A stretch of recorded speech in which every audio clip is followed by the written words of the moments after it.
A distribuição dos alimentos ricos em hidratos de carbono pelas várias refeições do dia faz parte do tratamento da diabetes, mas saber quais as quantidades adequadas e mantê-las de dia para dia é igualmente importante. Para otimizar este aspecto, o passo seguinte é aprender a substituir os alimentos ricos em hidratos de carbono uns pelos outros, sem alterar o total recomendado.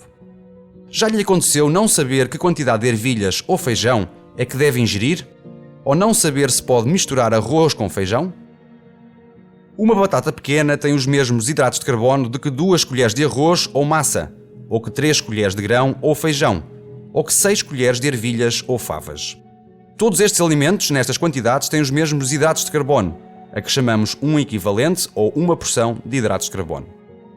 Isto significa que todos estes alimentos se transformam na mesma quantidade de açúcar, tendo o mesmo efeito na subida da glicémia.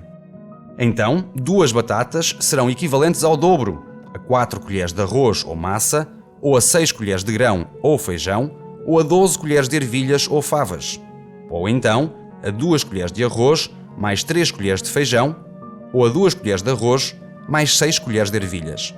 Se a pessoa faz diariamente a mesma medicação, que terá o mesmo efeito no organismo e tem uma atividade também mais ou menos semelhante, não convém variar muito o total de hidratos de carbono nem de dia para dia, nem em cada refeição, para assim se conseguirem manter os valores de níveis de açúcar no sangue mais estáveis.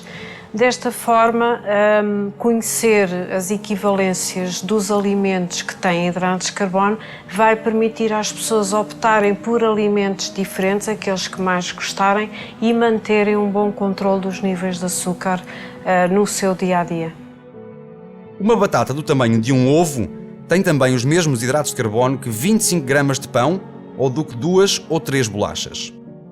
Isto quer dizer que se pode trocar 2 batatas ou outros alimentos equivalentes às 2 batatas por 50 gramas de pão.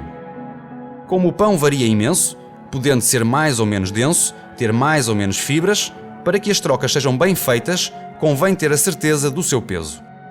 O pão faz subir a glicémia? Se for controlado, não. E agora recebi essa lição aqui, que tem de ser tudo por conta e medida. Pode-se comer de tudo por conta e medida e substituir uns alimentos por outros, e isso é importante. Para não correr o risco de errar, o melhor é saber o peso do pão. Uma peça de fruta tem o mesmo total de hidratos de carbono do que uma batata do tamanho de um ovo, ou do que 25 gramas de pão. Só que os hidratos de carbono da fruta, entre os quais a frutose, têm uma transformação em açúcar mais rápida. Por isso, quando se ingere fruta fora das refeições, deve juntar-se 2 ou 3 bolachas ou um pouco de pão. No caso de a fruta ser ingerida à refeição, sem que se queira aumentar o total de hidratos de carbono, deve substituir-se um equivalente em hidratos de carbono, por exemplo, uma das batatas por uma peça de fruta. Deste modo, o total de hidratos de carbono da refeição permanecerá igual. Um copo de leite ou um iogurte magro, com 0% de gordura e 0% de açúcar, tem também a mesma equivalência em hidratos de carbono, e neste caso, estamos a falar da lactose, que é o açúcar do leite. Não são necessários mais do que 3 copos de leite ou iogurtes por dia. Como é que fazem em dia de festa em relação à sua alimentação?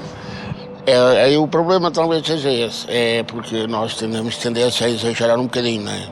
E depois às vezes a gente vai para lá daquilo que pode e no outro dia, quando se vai medir, a coisa disparou, às vezes de uma maneira um bocadinho alta.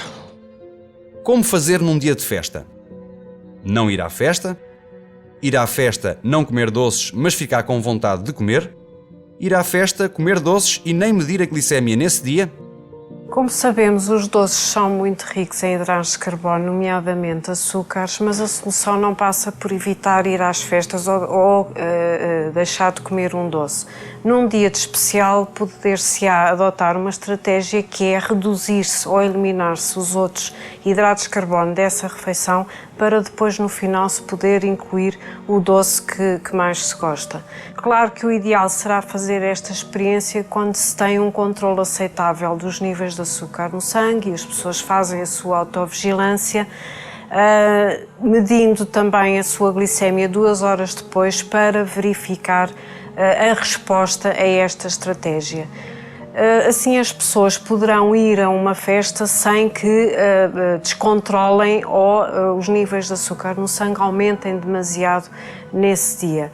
Se acontecer muitas vezes, com muita frequência, uma vez que se tratam de alimentos muito ricos em açúcar e em gorduras e, portanto, muito calóricos, a pessoa corre o risco de aumentar o peso de uma forma excessiva e acabar também por levar a um descontrole dos níveis de açúcar no sangue.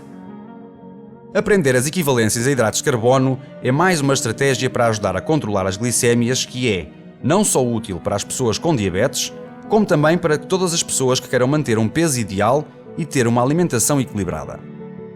Para mais esclarecimentos, fale com a sua equipa de saúde.